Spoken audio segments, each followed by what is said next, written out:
Bien, bonjour, bonjour à ceux qui nous ont rejoints donc pour cette webconférence sur la montée en liberté, une technique toujours d'actualité. Effectivement, c'est pas une technique spécialement moderne, mais qui a son intérêt, on verra pourquoi. Donc quelques points techniques avant de commencer. S'il y a des problèmes de volume, si vous n'entendez pas bien, vous pouvez le signaler par le chat. Sinon, donc on va commencer la webconférence et vous pourrez poser vos questions donc à la fin au travers du chat. On a environ en termes d'horaire donc 15-20 minutes de présentation et ensuite un temps de 10 minutes, un quart d'heure ou plus si nécessaire pour vos questions. Alors, la monte en liberté, donc une technique toujours d'actualité. Alors, on va voir d'abord la définition de cette monte en liberté, hein, pour bien savoir de quoi on parle. On verra rapidement l'aspect réglementaire, l'intérêt du choix de l'étalon, puisque c'est un seul et même étalon qui va œuvrer dans le troupeau. La constitution du troupeau de juments, qui est quelque chose d'assez délicat, et on verra un petit peu les différentes méthodes de constitution du troupeau et d'évolution de ce troupeau. Ensuite, on verra le suivi de la monte en liberté, car qui dit monte en liberté ne dit pas troupeau livré à lui-même. Il faut un minimum de suivi, c'est même assez important, et on verra pourquoi. Et puis, on verra l'aspect économique, parce que c'est l'intérêt majeur de cette méthode, c'est son intérêt économique, puisque c'est une méthode de reproduction efficace et peu coûteuse, avec ses limites malgré tout. On verra les contraintes, hein, et les atouts. Et puis, on fera une petite conclusion, donc effectivement, atout contrainte et conclusion. La définition donc de la monte en liberté, c'est un accouplement de la jument qui est tenue en troupeau avec un étalon en liberté dans un espace donné, en général en plein air intégral, et donc sans intervention directe de l'homme. C'est donc la technique de reproduction la plus classique à l'état naturel, hein.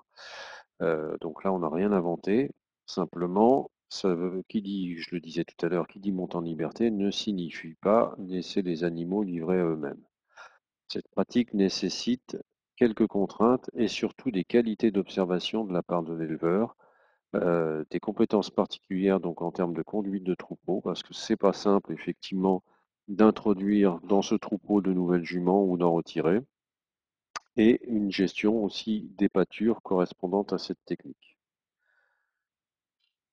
Le taux de juments pleines pour cette technique, et c'est là le principal atout, est excellent en fin de saison. On est proche de 90% de juments pleines avec une bonne gestion.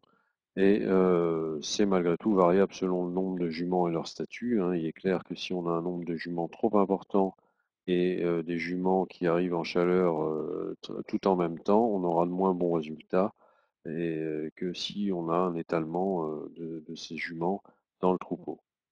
Et également, ça va dépendre aussi de la fertilité et de l'expérience de l'étalon, bien sûr. Il y a des conséquences au niveau génétique de cette technique, hein, puisque contrairement à toutes les autres techniques où l'homme intervient, on a un seul étalon qui saillira l'ensemble des juments. On n'a pas de choix d'accouplement individuel. Donc il faut malgré tout mettre un étalon adapté au troupeau. Ça ne veut pas dire qu'il n'y a pas un minimum de sélection génétique, mais on n'a pas d'accouplement individuel. C'est donc une technique qui n'est pas adaptée pour certaines races en recherche d'un haut niveau génétique potentiel. Par exemple, les courses ou le sport de haut niveau. Sur le plan économique, la montre en liberté est très intéressante. On l'a dit tout à l'heure. Pourquoi? Parce qu'il n'y a pas de détection de chaleur. Elles sont assurées par l'étalon lui-même, à l'état naturel. Il n'y a pas de conduite de technique de reproduction, c'est-à-dire qu'on n'a pas d'échographie, d'insémination, de choses comme ça. Et il n'y a pas non plus de fraction génétique à payer puisque l'étalon euh, vous appartient, est mis dans le troupeau et c'est lui qui assure seul la génétique. Malgré tout, ça impose l'achat et l'entretien de cet étalon et ça, c'est un coût qui n'est pas négligeable, on verra tout à l'heure dans l'aspect économique. même si c'est en général un étalon de valeur génétique modérée. Sur le plan réglementaire, l'utilisation de la monte en liberté comme technique de reproduction n'exclut pas le respect des conditions réglementaires habituelles, celles qui sont imposées notamment sur le plan sanitaire et zootechnique, pour les étalons comme pour les juments, hein. Donc ces conditions sont notamment requises pour l'obtention d'un carnet de saillie. Vous l'avez dans le petit tableau, hein, qui est tout petit là, mais simplement c'est pour vous faire apparaître les différentes techniques de monte. Et ce que vous avez dans la première colonne, c'est toutes les races, les 52 races gérées par le CIR. Vous voyez simplement la première colonne qu'on n'arrive pas à lire, c'est la monte en liberté. Donc en fait, on s'aperçoit qu'elles sont autorisées. Cette monte en liberté est autorisée par tous les studbooks. Donc malgré tout, chaque studbook va fixer ses obligations par rapport à cette technique, et notamment par exemple le fait d'avoir un contrôle de finiation qui n'est en général pas imposé dans le cadre de cette montre, ce qui réduit là aussi les coûts. Donc une technique en général tolérée par tous les studbooks. Le choix de l'étalon, c'est un élément important sur deux plans, hein, sur l'aspect comportemental et sur l'aspect génétique, mais aussi sur l'aspect fertilité. Donc l'étalon doit avoir un bon caractère et être respectueux de l'homme, parce qu'on va quand même avoir de temps en temps à le manipuler, et il ne s'agit pas de mettre un fauve au milieu des juments qu'on ne pourra plus attraper. Donc il faut également qu'il soit habitué à vivre en plein air, donc il faut qu'il ait une certaine rusticité, hein, même si la plupart des étalons peuvent s'habituer à ces conditions. Il faut qu'il soit relativement jeune, mais malgré tout au minimum 3 ans pour avoir un début de maturité sexuelle. Et on sait que la production de spermatozoïdes va être le maximal entre 5 et 9 ans. Donc on va essayer de rester en général dans ce créneau d'âge, mais on a des étalons qui sont encore tout à fait fertiles jusqu'à 15 ans. Il faut avoir subi au préalable une analyse de semences, hein, un spermogramme. C'est recommandé parce que c'est pas quand on a mis les talons avec les juments et qu'à la fin de la saison, on s'aperçoit que la plupart des juments sont vides, qu'il faut s'inquiéter de la qualité de sa semence. Donc, test préalable. Il faut avoir subi également des tests comportementaux préalables parce que tous les étalons ne sont pas aptes comme ça d'emblée à assurer cette mission de monter en liberté dans un troupeau de juments. Donc il faut déjà s'assurer qu'il est capable de saillir seul. Il n'est pas dangereux non plus pour les autres membres du troupeau, ça peut arriver, surtout s'il n'a pas été habitué à être élevé comme ça. Et il existe également des méthodes d'apprentissage qui ont été mises au point, notamment par les haras nationaux, pour apprendre à un étalon à être mis en troupeau et à faire la monte dans un troupeau. Effectivement, ça peut s'apprendre pour certains étalons. Si le troupeau de juments reste le même, il faudra soit changer d'étalon par la suite, dans un délai de 3 ans à peu près, soit retirer ses filles du troupeau. Sinon, évidemment, au bout de quelques temps, il n'y aura plus que ses filles dans le troupeau et ça va poser un problème, de consanguinité notamment. La constitution du troupeau de juments, c'est l'étape suivante et c'est le point le plus délicat de cette pratique. Un troupeau de juments va être basé sur une hiérarchie sociale, très marquée en général, avec des relations de dominance entre individus. Il y a donc des précautions pour éviter des risques d'agression ou d'exclusion lors des nouvelles intrusions. C'est effectivement quelque chose de très important. On verra qu'il y a différentes méthodes de gestion du troupeau, hein, pour, dans certains cas, réduire ce problème. Avant leur introduction dans le troupeau, les juments doivent être contrôlés sur le plan sanitaire. Il ne s'agit pas de rajouter un problème sanitaire qui, de fait, va être tout de suite propagé. Elles doivent être évidemment vermifugées et évidemment déférées pour éviter des risques de blessures lors des agressions. La taille du troupeau, elle peut varier de 10 juments environ, c'est un minimum parce que sinon si on a moins de 10 juments, cette technique-là n'a pas un grand intérêt, jusqu'à 25-30 juments selon l'expérience, la maturité sexuelle de l'étalon et sa fertilité évidemment, et le statut des juments du troupeau. Si on a on l'a dit tout à l'heure, des juments qui sont toutes de même statut, ça va être effectivement une mission plus difficile pour l'étalon.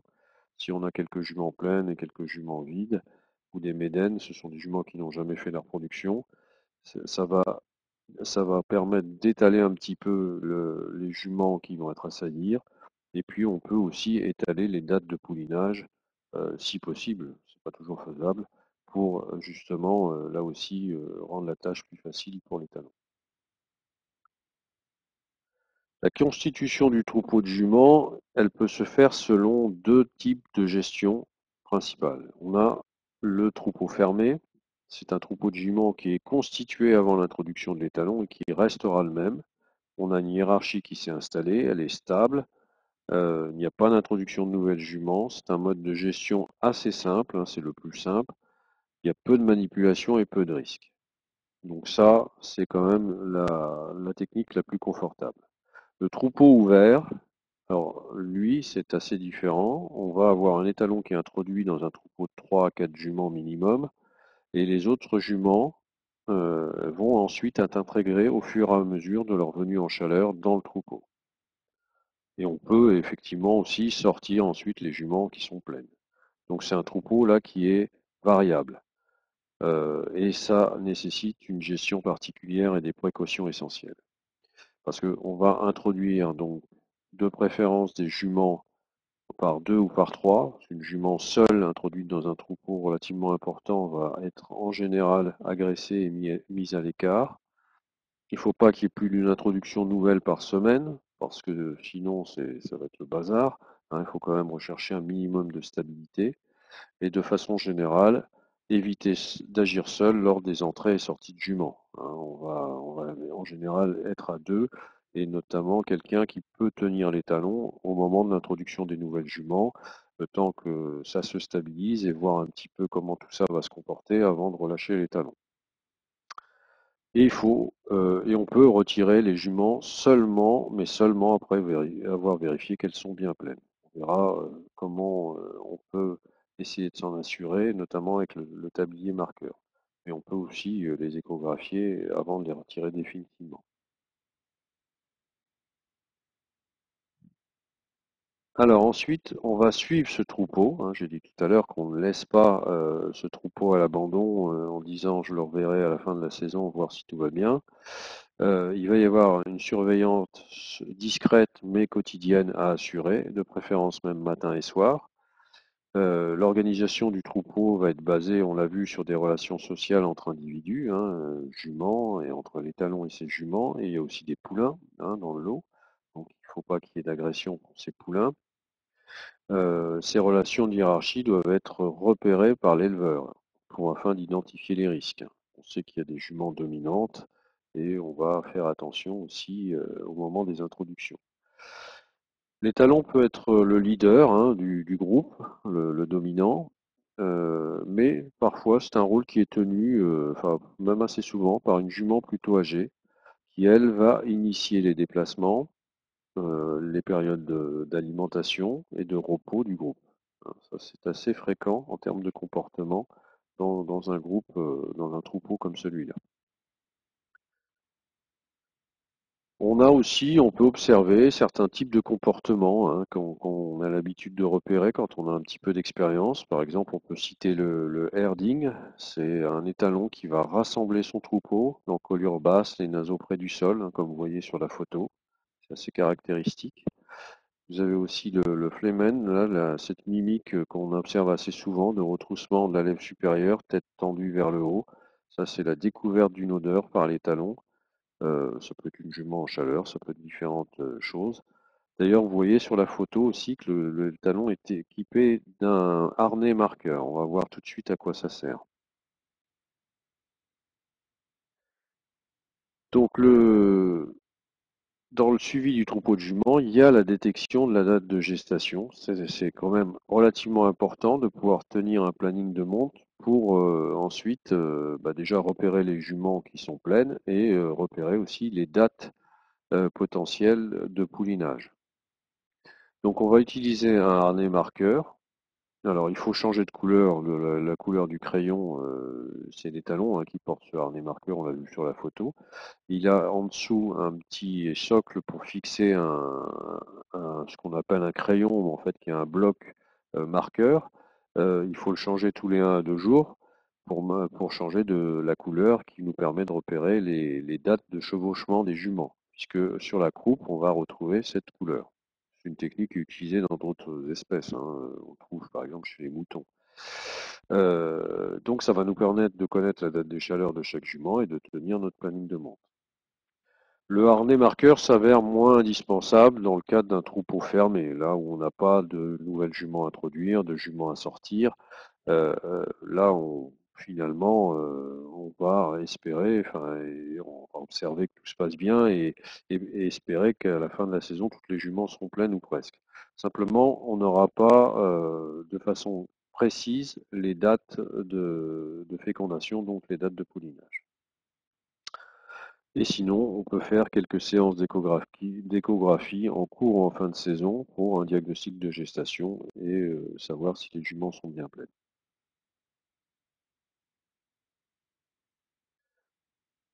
Alors, dans le suivi du troupeau, on a aussi la gestion de l'intersaison, hein, en dehors de la saison de monte. Là, l'étalon peut ou non être retiré du troupeau. Alors, il faut savoir que ça peut occasionner chez lui, on a déjà repéré une baisse de morale ou l'apparition de comportements stéréotypés lorsqu'il est retiré de son troupeau. S'il n'est pas possible de le laisser dans le troupeau, il faut l'entretenir en stabulation ou de préférence en plein air. Cette période, par contre, d'intersaison va être assez bénéfique pour vérifier, mettre à jour l'état sanitaire de l'étalon et du troupeau de juments, et puis faire d'autres types de soins si nécessaire, évidemment. L'aspect économique, donc il est relativement important, on l'a dit, sur cette méthode de monte. Dans les dépenses, qu'est-ce qu'on va retrouver? On va retrouver l'achat d'un étalon. Alors, on peut aussi le louer, hein, effectivement, on n'est pas forcément tenu de l'acheter. Mais dans les deux cas, ça va avoir un coût et il doit être en rapport avec le prix de saillie d'un étalon d'une même catégorie génétique. En gros, on a une fourchette de 10 à 20 fois le prix de saillie estimé, hein, c'est juste un ordre de grandeur indicateur, hein. Son achat peut être néanmoins compensé par la revente à l'issue des 3 années de monte où on va devoir retirer cet étalon dans un troupeau qui reste fermé. En tout cas, en cas de réforme, on a effectivement ce retour. Le coût d'entretien de l'étalon, il n'est pas négligeable, hein, il s'ajoute donc à ce coût sa prophylaxie et différents tests, et il peut être de l'ordre de 1800 à 3000 euros. Ça, c'est des chiffres assez élevés, hein, quand même. Mais en tout cas, facilement de l'ordre de 2000 euros par an pour l'entretien de cet étalon avec les frais qui vont avec. Le harnais marqueur, on doit souvent le faire fabriquer par un sellier sur commande parce qu'il en existe relativement peu dans le commerce. Ça a un coût de 2 à 300 euros hors taxe, hein, quand même. Il faut ajouter à ça l'achat des blocs de marquage qui sont à changer régulièrement, on l'a vu, et ça coûte 3 à 4 euros par jour, donc 3 à 400 euros pour une saison de monte. En compensation, qu'est-ce qu'on va avoir? On va avoir donc une absence de frais techniques liés à la mise à la reproduction de la jument, hein, c'est-à-dire pas de coût de transport, pas de pension, pas de frais de technique de reproduction, hein, de mise en place ou de suivi gynécologique. Alors, il y a quand même les diagnostics de gestation, hein, qui sont à prendre en compte, mais on n'a pas de détection de chaleur.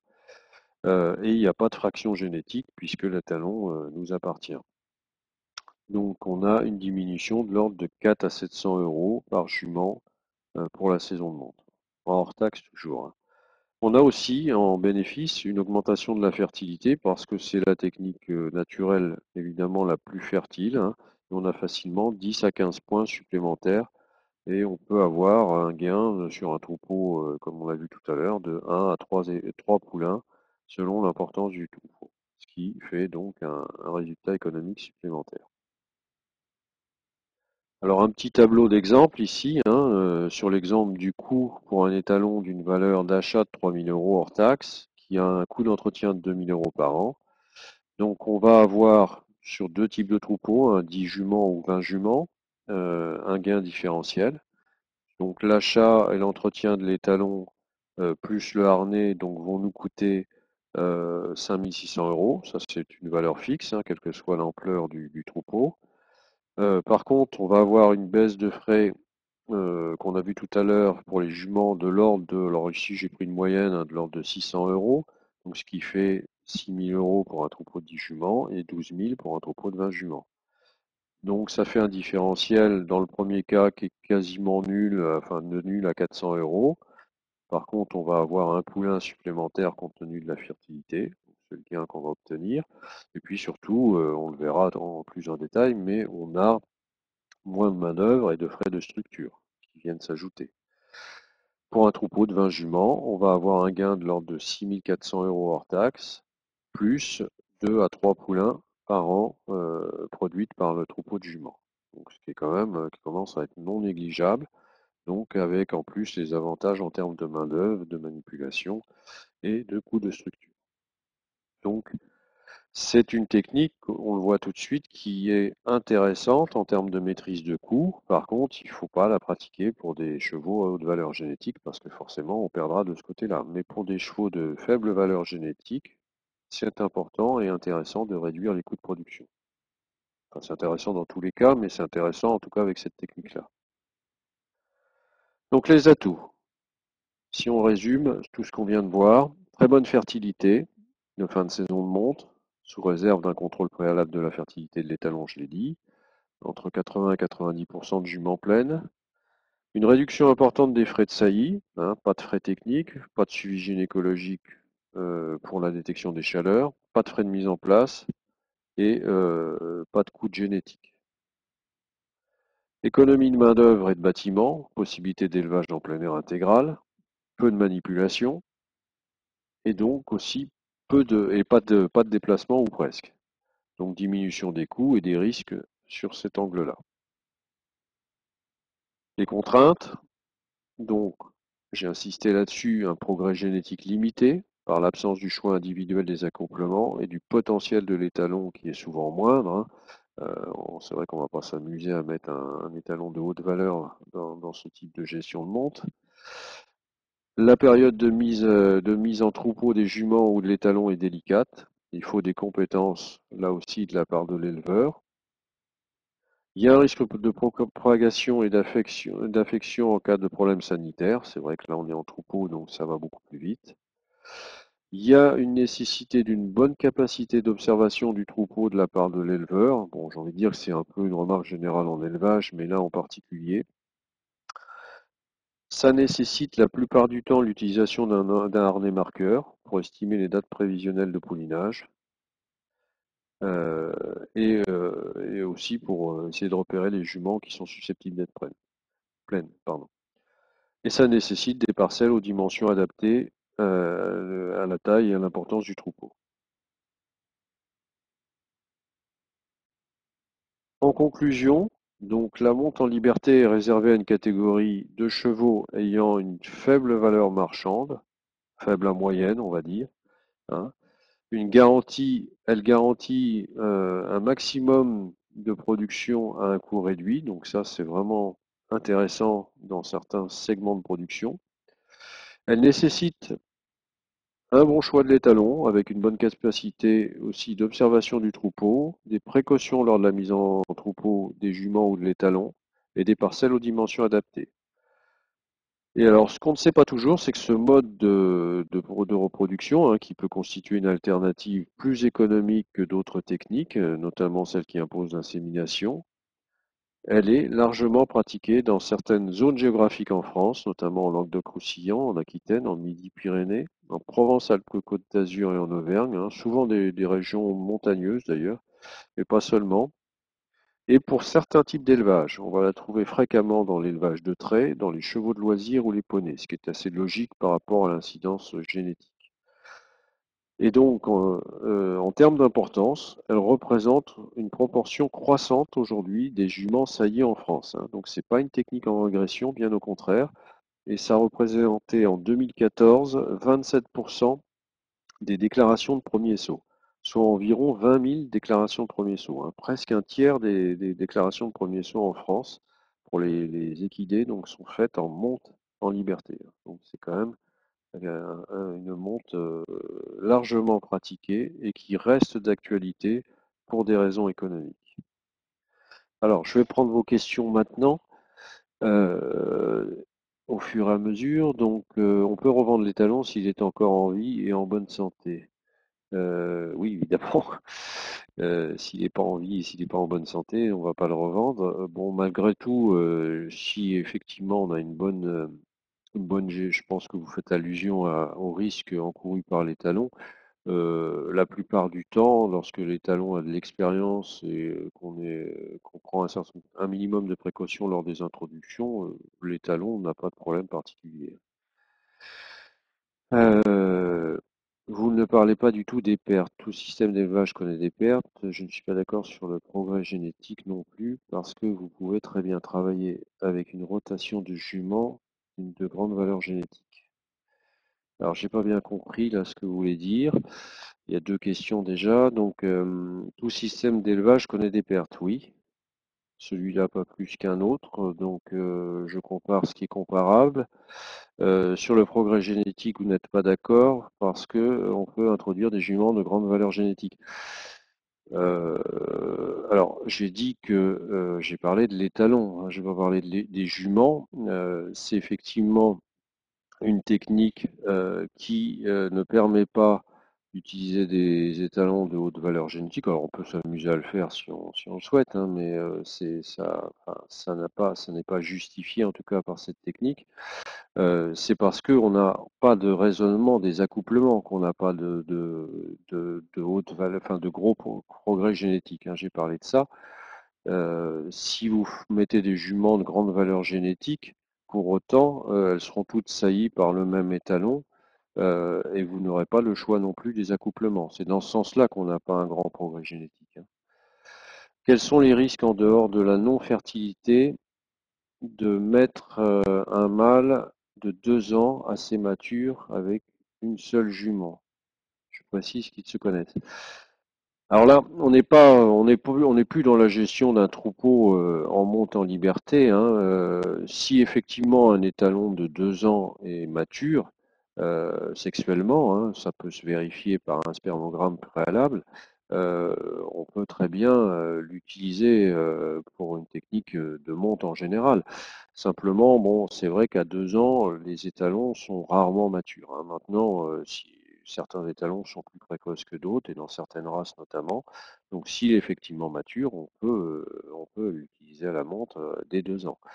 Euh, alors, si on l'utilise avec une seule jument, euh, autant le faire en montant en main que de le faire en montant en liberté, puisque là, bon, l'intérêt de la gestion du troupeau ne se présente pas. Maintenant, bon, si les deux se connaissent, comme vous dites, pourquoi pas, oui, ça peut être une technique à utiliser qui nécessitera peu de coûts. Pour les élevages de chevaux de loisirs, il n'y a souvent que 2 ou 3 juments, voire une seule. Est-ce vraiment un frein à la monte en liberté si les talons et les juments vivent ensemble toute l'année? Non, c'est pas un frein. Ça présente moins d'intérêt, effectivement, parce qu'un étalon peut couvrir un nombre plus important de juments, mais donc le bénéfice sera plus réduit en termes de coût. Maintenant, ça reste une technique tout à fait applicable, effectivement, même dans un troupeau tout à fait restreint. Tout dépend du besoin et du choix de l'éleveur. Si effectivement l'éleveur a fait ce choix d'utiliser simplement des étalons, enfin des mâles qu'il a à la maison avec ses propres juments pour essayer de produire des poulains à moindre coût, ça peut être une technique comme une autre, effectivement, qui peut être intéressante. Simplement, il faut savoir il y a quand même un minimum de règles sur le plan sanitaire et sur le plan aussi des réglementations des studbooks si vous voulez ensuite inscrire ces poulains dans un studbook. Donc ça voudra dire que le mâle utilisé doit être agréé dans ces cas-là. Sinon, il sera simplement soit origine constatée ou origine non constatée. Quel est le coût d'un spermogramme? Un spermogramme, ça c'est variable selon les prestataires. Ça peut coûter autour de 500 € environ, hein. Donc c'est vrai que c'est pas négligeable comme coût parce que pourquoi? Parce qu'il faut que les talons restent au minimum sur 5 éjaculats pour pouvoir tester convenablement la semence. Quelqu'un me dit qu'il n'a plus de son. J'espère que c'est pas le cas de tout le monde. Je ne sais pas ce qu'on peut faire. Pour l'instant, a priori, il y a du son. Je ne sais pas si c'est un problème chez vous ou pas. Enfin, si les autres personnes n'ont pas de son, faut me le signaler. Non, on me dit que le son est bon par ailleurs. Bonjour, forme de dominance de jument. Peut-on envisager de séparer le troupeau de juments en deux groupes et d'alterner la présence de l'étalon dans un troupeau et dans l'autre? Combien de temps laisser l'étalon dans chaque troupeau? Merci. Non, vous pouvez pas faire ça parce que déjà, ça va vous engendrer énormément de contraintes de gestion et vous perdez l'un des avantages de la technique. Et en plus, vous n'aurez pas forcément une cohérence avec les dates de chaleur des différents troupeaux. Donc il se peut très bien que des juments tombent en chaleur dans un troupeau, alors que les talons se trouveraient dans l'autre. Non, je pense il y a des techniques hein, pour essayer d'introduire des juments dominantes dans un groupe. Le mieux dans ces cas-là, c'est d'avoir euh, un troupeau fermé. Et là, franchement, normalement, la hiérarchie va se stabiliser petit à petit. À moins d'avoir une jument vraiment mauvaise, hein, mais dans ces cas-là, c'est plutôt elle qu'il faut sortir du troupeau et l'oublier. Mais la plupart du temps, dans un troupeau fermé, on va avoir normalement une hiérarchie qui s'installe et qui se stabilise avec le temps et moins d'agression. Euh, ensuite, oui. Dans un troupeau fermé de 4 juments, peut-on sortir les juments au fur et à mesure? Oui, on peut toujours sortir les juments au fur et à mesure, à partir du moment où on est assuré qu'elles sont pleines. Ça présente pas forcément un intérêt hein, de les sortir au préalable, hein. En général, on rentre et on sort des juments quand on introduit dans un troupeau des juments qui n'appartiennent pas forcément au propriétaire du troupeau initial et de l'étalon. Par exemple, si on veut amener sa jument chez quelqu'un qui a comme ça un troupeau en monte en liberté avec un étalon qui nous intéresse, on va ensuite amener sa jument sur la chaleur, on la rentre dans le troupeau, alors on l'a dit avec les précautions qu'on a vues tout à l'heure, en général pas seule, et on la retire quand elle est pleine. Si on a un troupeau de juments qui nous appartient avec 4 juments, il y a peu d'intérêt à sortir les juments au préalable, hein. On peut les laisser. Mais évidemment, quand elles sont pleines, de toute façon, oui. Est-ce qu'il y a d'autres questions?